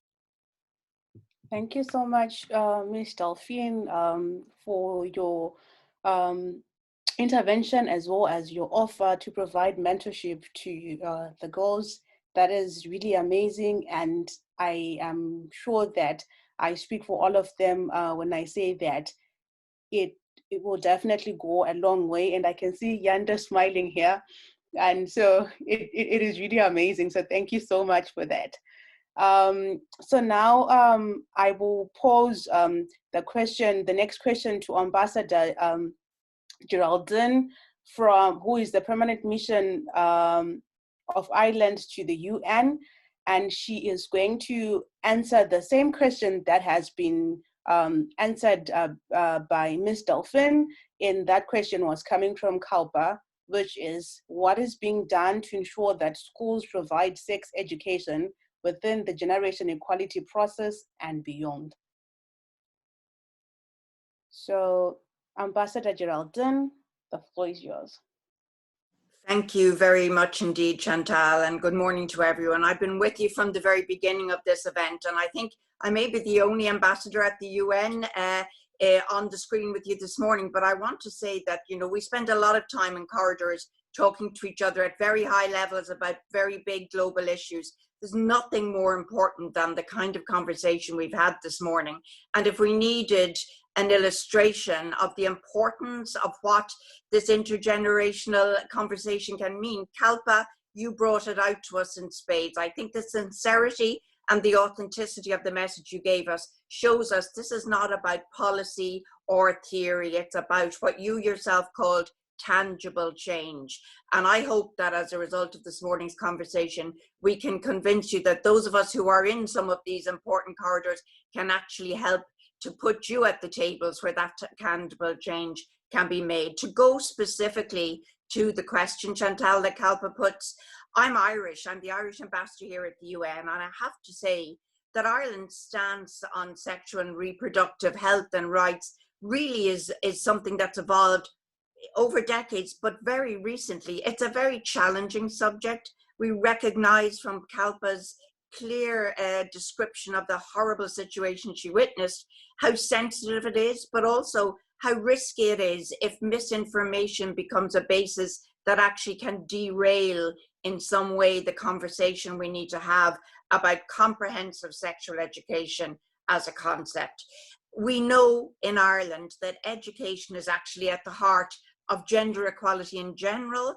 It's what equips us with the skills and the knowledge to navigate our lives as women and young women and young men safely, but it's absolutely at the heart of comprehensive sexual education, the word education being there. We look at this as really an enabler, the way, and I go to Kalpa's point about the chapters that were read and hardly touched on, the way in which scientifically accurate, comprehensive education on sexual reproductive health will enable young girls and women in particular, not just to build self-esteem and learn how to speak about their bodies and what's happening, but also importantly, Kalpa, to reduce the risks that you've described and to understand then on the other side of the equation what actually helps to make a good, respectful, healthy sexual relationship. So for me, the word comprehensive is an important part of your question, because that means it's a much broader focus, really. It includes gender equality, it includes, as we heard in Beijing, women's rights or human rights. It includes human rights, physical, psychological, puberty and pubertal development. So we see this as something that should be done, of course, in partnership with teachers, but in partnership with parents, in partnership with those who give care in the community, and also in line with people's ability to, and young people's ability to absorb what's done. So to come back to the point, Kalpa, before I just make some more general remarks, the key about comprehensive sexual education for me is that this is an area that actually locks into the important, I would say, comprehensive aspects of your life in general. It looks importantly to avoiding gender-based violence. It also feeds into how the work on improving your economic empowerment and sexual reproductive health rights will be advanced. So for us, we see this as a broader package. I also then wanted to move on briefly, if I may, Chantal, just to say that we're having the conversation this morning, importantly, at a time when there are two other big lights flashing. The first is that we know it's 25 years since Beijing, where women's rights or human rights was first evinced. We haven't finished our job. Frankly, I would say we're far from having completed our work in relation to Beijing. We've fallen short. And now we're looking at that big scale challenge, sadly, with the backdrop of what I see as a double whammy of the COVID pandemic. And there we're seeing that COVID not just shines a spotlight on the challenges for young women and girls, but is actually exacerbating the challenges and the gap between our objectives, our ambitions, and realizing what Kalpa said was that tangible change that we need. So now we look to ourselves as Ireland, I as the Irish ambassador here at the UN, we're looking to generation equality to really step up the gear and to move back to trying to establish some of those ambitions and realize those changes that we dreamed of 25 years ago. For my country, Ireland, we see education for adolescent girls at the heart of that. We see education front and center as a catalyst for just about all the changes we envisage we need to make. This year, here at the UN, I was delighted that we, as Ireland, hosted two big events on what we call a Drive for Five, which really calls on all governments to make, again, I come to Kalpa's, tangible change in acting for the education of adolescent girls. We believe that adolescent girls deserve 12 years of free, quality, relevant education in a supportive school environment. The sad reality is, and we recognize it through every single intervention this morning, there remains a power imbalance. And now with the economic impact of COVID, our big fear is that a world that saw 130 million girls outside education before COVID will be much darker in a post-COVID environment. We're worried that many young girls who left school during COVID won't actually get back into schoolrooms and will face other challenges with their families, everything from early to forced marriage, and frankly, setting back the gender objectives I've heard all of you so eloquently speak about this morning, maybe by decades. So we want to say, as gender equality, as the Gender Equality Forum shifts its gear now to actually realizing ambition, that we want to see quality education for adolescent girls, including comprehensive sexual education, at the heart of the agenda. Here, what I want to see is really that young women and girls aren't just represented in the various action coalitions, but that we look right across all of these areas of action, and that we work in a tangible way to have a mechanism for adolescent girls that sees the strong participation of girls and organizations in all of the agenda coalitions. We're very supportive of that sort of cross-cutting mechanism, as we call it. And we're determined to advocate for your adolescent girls, all of you on the screen today, for your participation. We've heard that from so many of you speakers this morning. You're not here to listen to leaders. You want meaningful participation. We fully and 100% support you in that. We are enthused to be a champion for adolescent girls right across the Gender Equality Forum. And you can rely on my voice as the Irish ambassador, but certainly on that well-known Irish commitment to education and to the sensitivity that I take away from this morning, that we need to listen, excuse me, listen to all of you as we move into this big action phase that I believe can deliver the tangible change we need. So thank you, Chantal, and thank you to all of the contributors this morning. It's been an honor to be part of this discussion. Thank you so much, Ambassador Geraldine, and thank you so much for answering the question and going beyond. I'm sure all the Girl advocates on this call today truly appreciate this. Our last question for today goes to Sivananthi, who is the CEO of ARROW, and also the Sexual and Reproductive Health Rights Action Coalition co-leader. And her question is going to come from Rima. And the question reads, have you looked into ways for girls to access sexual and reproductive health rights? Have you looked into ways for girls to access information on sexual and reproductive health rights in a safe and inclusive manner? And are you taking any steps to ensure that girls are engaged in defining the problems in their community and building on the skills and experiences girls can bring to this work? Yeah, thank you, Chantal. It's a pleasure to speak, and I have this enormous task of going last after all of these very eloquent and powerful speakers. However, I just wanted to say the stories that both Rima and Kalpa shared, I think it really showed us how really, really vital sexual and reproductive health and rights is, right? Because it is at the point of adolescence that we actually realize, you know, as girls and women, that how biology can be destiny in so many different ways, and whether our experience of whether it's sexual violence, physical violence, early marriage, you know, lack of access of opportunities to education and work, or, you know, lack of safety and security in mobility, you know, these are all determined by the vulnerability of the adolescent female body.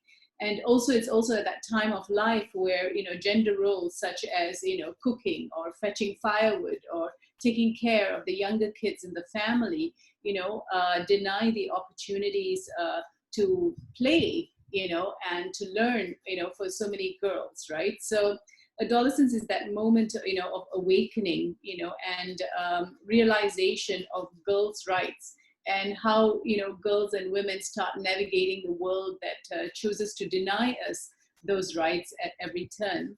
So I take your, as ARROW, we've actually been involved with youth-led organizations and young people's projects for almost more than a decade now. And in one of our early projects, which was the Young People's Health and Rights Project in countries like Cambodia, Vietnam, and Lao PDR, we actually worked with young people's groups in order to advocate to their local governments. And because they were in the Mekong region, you know, they actually advocated to the local governments, and the local governments provided safe spaces or created safe spaces and youth-friendly spaces in the districts that, you know, the girls and the young people that we were working with were able to have this success, you know. Of course, the Mekong region is very different. I think that even in the Asia Pacific region, we have like some which Ambassador Geraldine was saying are more receptive to science and rational thinking about these issues. And of course, there are some countries who are still continue to be reigned by fundamentalist ideology about these issues. But we also have had many, many youth groups who have been able to advocate for access to comprehensive sexuality education, as well as youth-friendly services, even in countries like Indonesia and Pakistan and Bangladesh.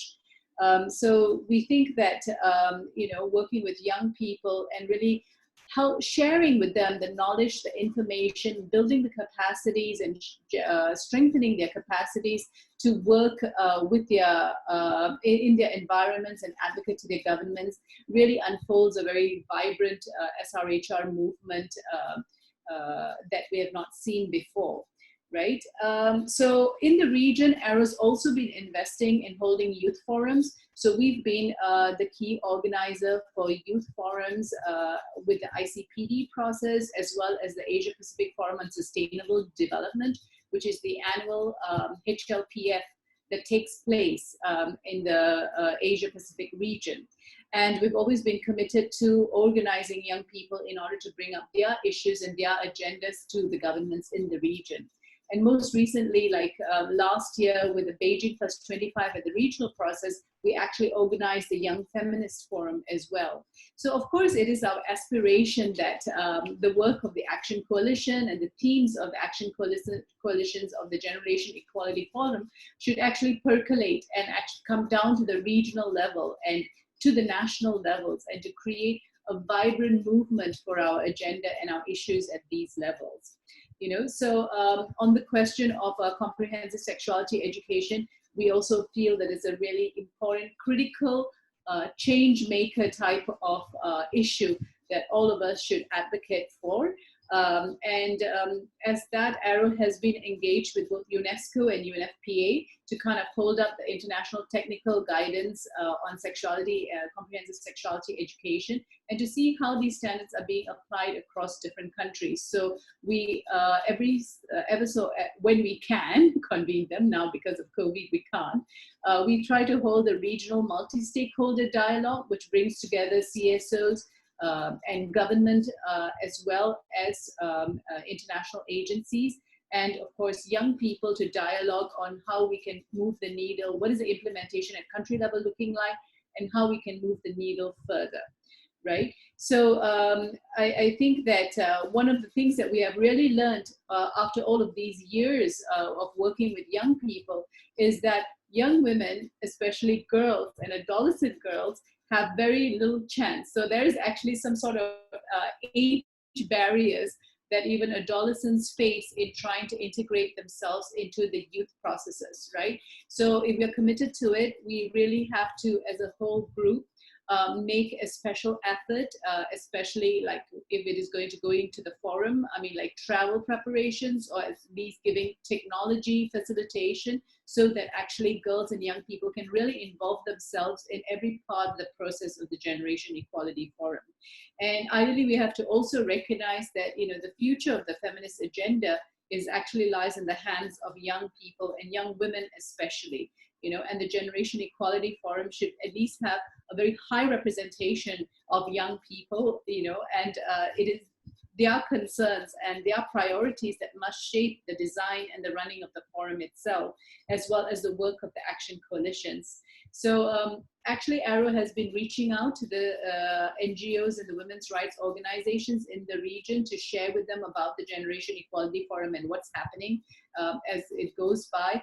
And we really would welcome, the groups that are present here who think that, especially the groups of adolescent girls and individuals who want to be part of that conversation.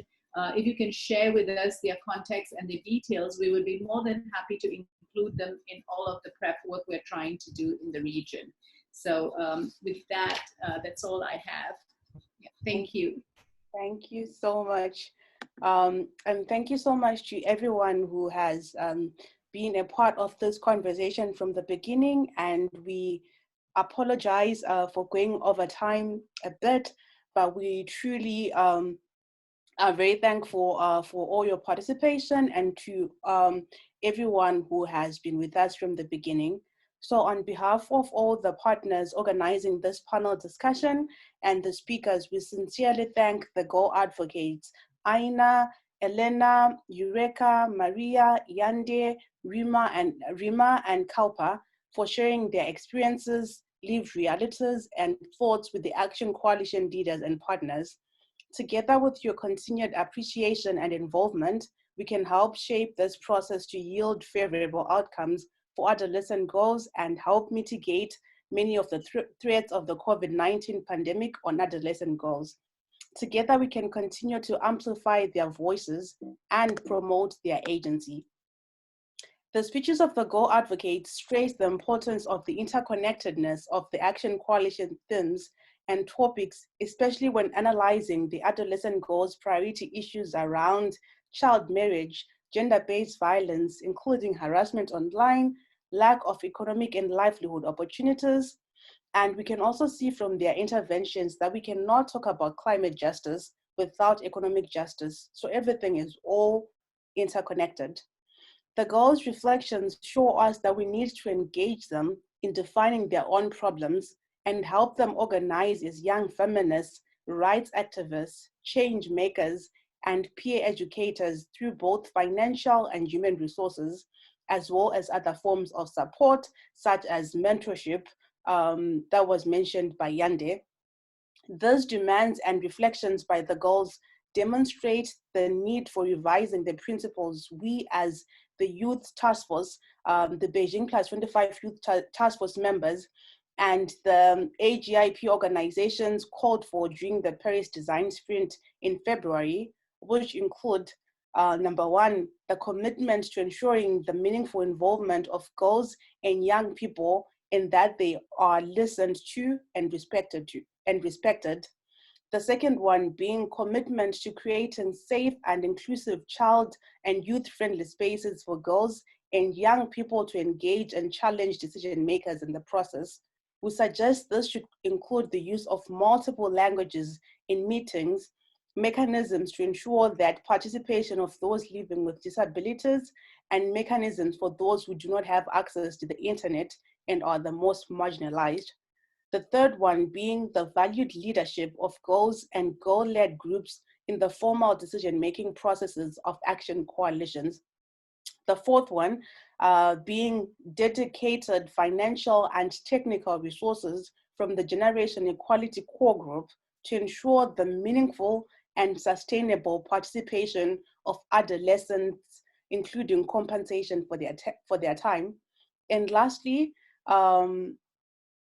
being all action coalition leaders and all action coalitions to identify, support, and fund a network of adolescent girl and girl-led organizations to participate meaningfully and safely into the action coalition process from design to implementation and moving on to accountability.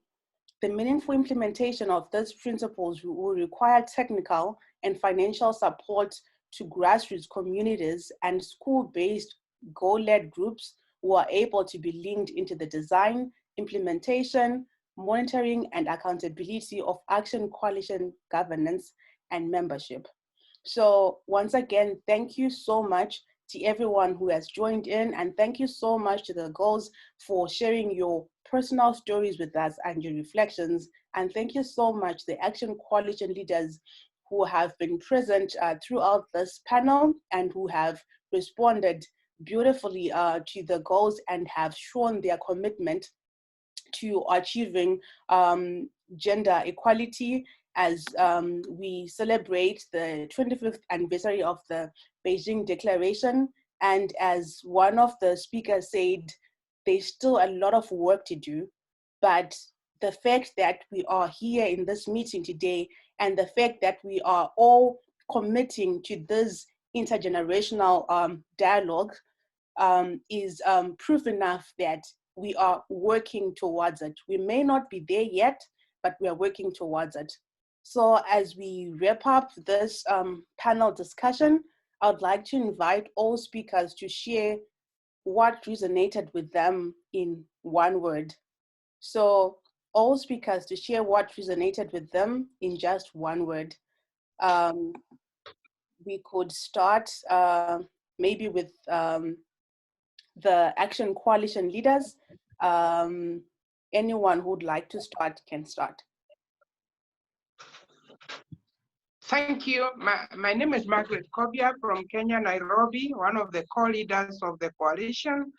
One word that I would like to share is empowerment through education. Like in my country where almost every girl is going to school, instead of finding another framework, let's use education as a framework to empower girls. Empowerment, empowerment, empowerment. Thank you. Hi, it's Karina Gould from Canada. The one word that I would take forward is action. I think you all shared with us that we know what we need to do. You've given us our marching orders.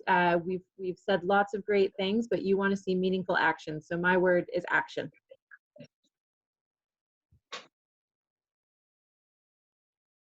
Hi. You go ahead. Sorry. This is Geraldine in New York, the Irish ambassador. My word is definitely inspiration. I sit in long meetings that really miss their target very often. This morning, I've been inspired to get up there and fight for absolutely every single young woman I've seen on the screen and the millions and millions of young girls who stand behind you. An Irish poet, Evan Boland, said, "Our future will be the past of other women," and I fully believe that. So I'm inspired by all of you. So my word is inspiration. And for me, it was actually the passion and the power of women working together. Well, that's like a sentence, but yeah, so that's exactly what I do. Yeah. Hi, this is Shohini from Breakthrough India, and my word is motivation.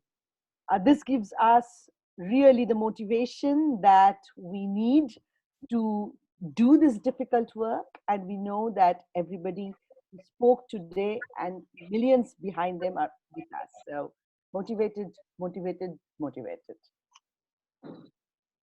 Hello, And Maya. This is Go ahead, Nimana please. Hamisi, and to me, my word is girls' leadership. I think this session is a testimony of the quality of girls' leadership. So I take away girls' leadership. Hello, my name is Anthony from Lebanon, from Abad Busor Center for Gender Equality.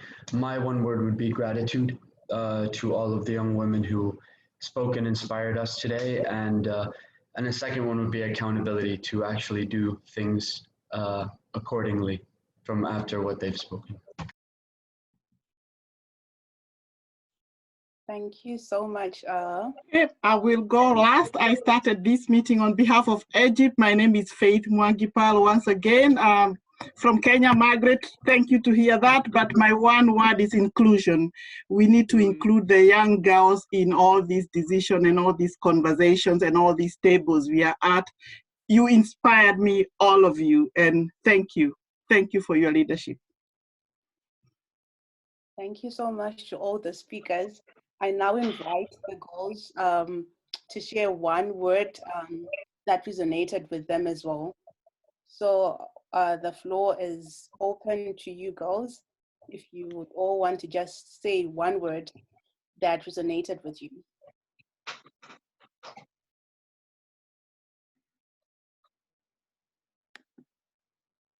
Hi leaders, my name is Kalpa, I'm from India. And one word that resonated with me is believe. I believe in you leaders to include us in the decision-making process as well as the change. Thank you so much. Halo, saya Eka dari Indonesia. Satu kata yang ingin saya sampaikan. Hello, I am Eureka from Indonesia. One word that I would like to say is that to all of the leaders today in this meeting, I hope you can provide us with the opportunities for us to enjoy and exercise our rights, and also to provide us with opportunities to reach our dreams. Our dreams are certificates, not marriage certificates, but education certificates. Thank you. Hello everyone, once again, my name is Yande Panda, and the word that really meant a lot to me was participation. I believe that once you meaningfully participate and are meaningfully engaged, then we can finally change the world for the better.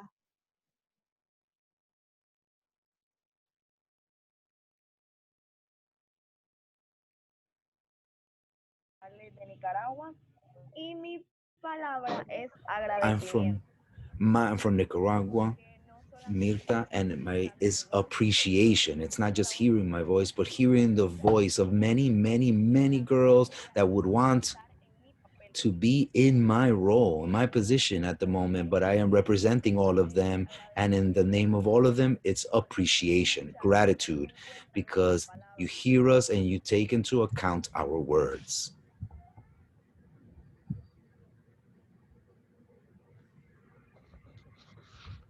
Buenos días nuevamente.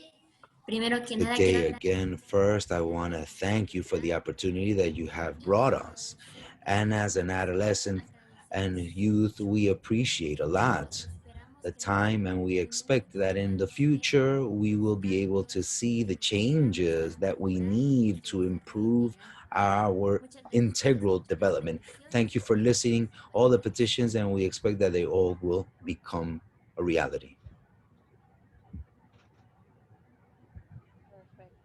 Thank you so much once again, and thank you so much to the girls and to the Action Coalition leaders for all the words that you all just mentioned. I definitely strongly relate to all those, and I think my one, well, maybe two words I am taking away from this panel discussion would be youth leadership. And as I always say, the future really is female, and it's indeed young. And I just want to again applaud all the girls for all the amazing work that they're doing in their communities. And thank you everyone for being part of this event. Thank you.